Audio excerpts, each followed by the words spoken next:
O alcalde José Ramón Romero e a edil de Deportes Dores Torrado presentaronlle á directiva do Club Piragüismo Rías Baixas o proxecto que se pretende executar e que o Concello xa sacou a licitación por un importe duns 65.000 euros, con cargo ao pos 2022 da Deputación da Coruña. A reforma a realizar ten como principal finalidade a ampliación da nave que o Club de Piragüismo Rías Baixas emprega para agardar as piraguas a carón do edificio das Colonias, en Praia Xardín. Vimos que era necesario arreglar e darlle prioridade a este hangar para poder completar co seu traballo diario o Club de Piragüismo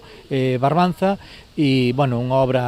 para nós importante, con axuda, como non podía ser de outra maneira, de Diputación da Coruña, que sempre está aí no plan único do POS-22. Xa digo, recuperar este espacio, facer unha ampliación que casi chega aos 250 metros,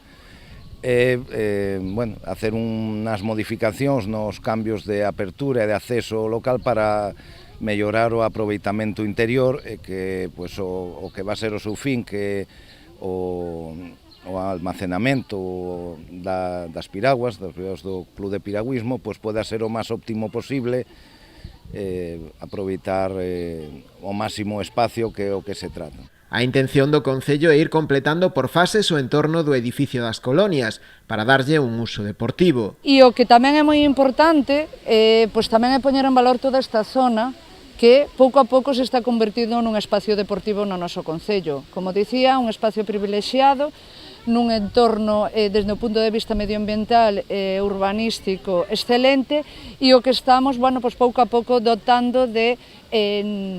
servicios vinculados ao deporte. Dende o club agradeceron esta actuación, que permitirá mellorar a actual capacidade de almacenaxe da nave. Queremos agradecer ao Concello de Boiro a obra esta de ampliación, que para nós vai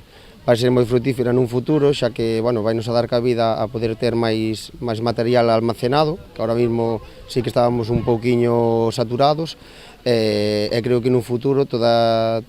estas piraguas que poidamos ter dentro do almacén, pois vai nos dar un privilexio de poder entrenar con máis grupos de rapaces. As previsións do Concello é que a obra poida comezar a executarse xa no último trimestre do ano, despois da súa adxudicación, para así poder facer uso dela coa maior celeridade posible.